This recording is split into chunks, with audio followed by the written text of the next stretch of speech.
ഞാൻ പലതവണ വിളിച്ചു, നീ ഫോൺ എടുത്തില്ല. പേഷ്യൻസിനെ അറ്റൻഡ് ചെയ്യുമ്പോൾ ഫോൺ ഒഴിവാക്കണമെന്നാ ഹരിഹരൻ സാറിന്റെ നിർദ്ദേശം. വിളിച്ച് എന്തെങ്കിലും നിർദ്ദേശം നൽകി, ഡോക്ടേഴ്സിന്റെ മീറ്റിംഗ് വിളിച്ചു എന്നൊക്കെ കേട്ടു.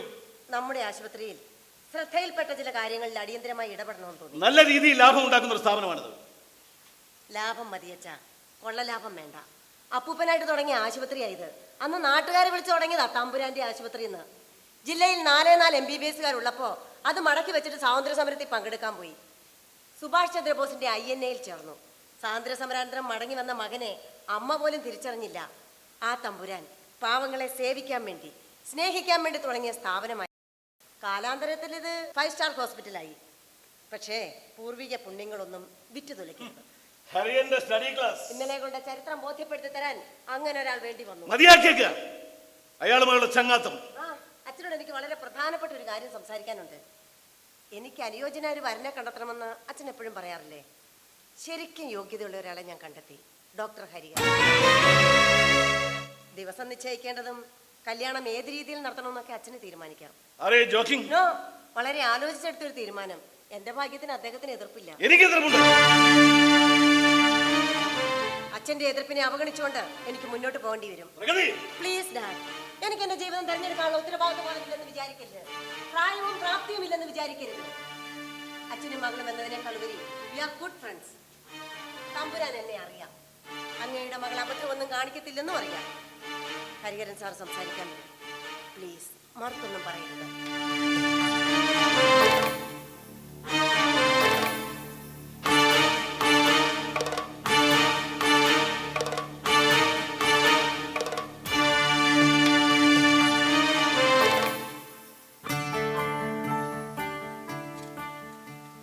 അങ്ങേയേറെ സ്നേഹിക്കുകയും ആദരിക്കുകയും ചെയ്ത ഒരാളാണ് ഞാൻ. അങ്ങ് ഈ പ്രൊഫസറോട് കാണിക്കുന്ന താല്പര്യവും സത്യസന്ധതയൊക്കെ എനിക്ക് ബോധ്യമുണ്ട്. എൻ്റെ മകൾ നിങ്ങളെ സ്നേഹിക്കുന്നു, വിവാഹം കഴിക്കാൻ ആഗ്രഹിക്കുന്നു എന്നൊക്കെ പറയുമ്പോൾ ആദ്യം എനിക്കും അത്ഭുതമാണ് തോന്നിയത്. പിന്നീടാണ് മനസ്സിലായത് അതൊരു ആത്മാർത്ഥമായ സമീപനമാണ്. ഡോക്ടർ, നിങ്ങൾ തമ്മിലുള്ള പ്രായ വ്യത്യാസം. നിങ്ങൾ എൻ്റെ ആശുപത്രിക്ക് അഭിമാനമാണ്. പക്ഷെ ഒരിക്കലും എൻ്റെ മകൾക്ക് യോജിച്ച വരണമല്ല. തമ്പുരാൻ, ഞങ്ങൾ ഒരുമിച്ച് ജീവിക്കാൻ തീരുമാനിച്ചവർക്ക് അങ്ങനെ തോന്നുന്നില്ല.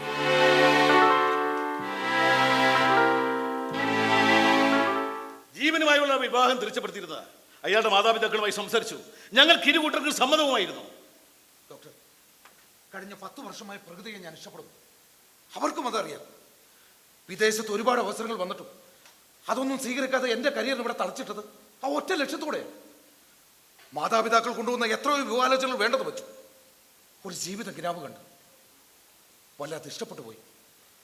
ഡോക്ടർ, അങ്ങേ ഞാൻ ഗുരുവിനെ പോലെ ബഹുമാനിക്കുന്നു, ജ്യേഷ്ഠനെ പോലെ സ്നേഹിക്കുന്നു.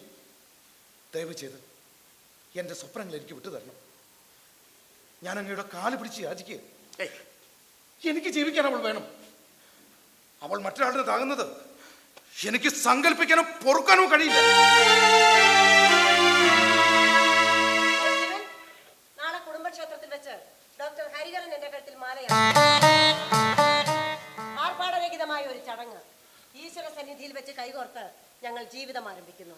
ഉറപ്പായും നിന്റെ സാന്നിധ്യം ഞാൻ ആഗ്രഹിക്കുന്നു. ഇദ്ദേഹം എന്റെ കഴുത്തിൽ താലി കെട്ടുമ്പോ ഉറപ്പായും നീ ഉണ്ടാകണം.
ചെന്താർമിഴിയഴകേ ഹരിചന്ദന വനലതികേ എന്നോടൊരു വാക്കും ചൊല്ലാതെങ്ങു മറഞ്ഞു നീ.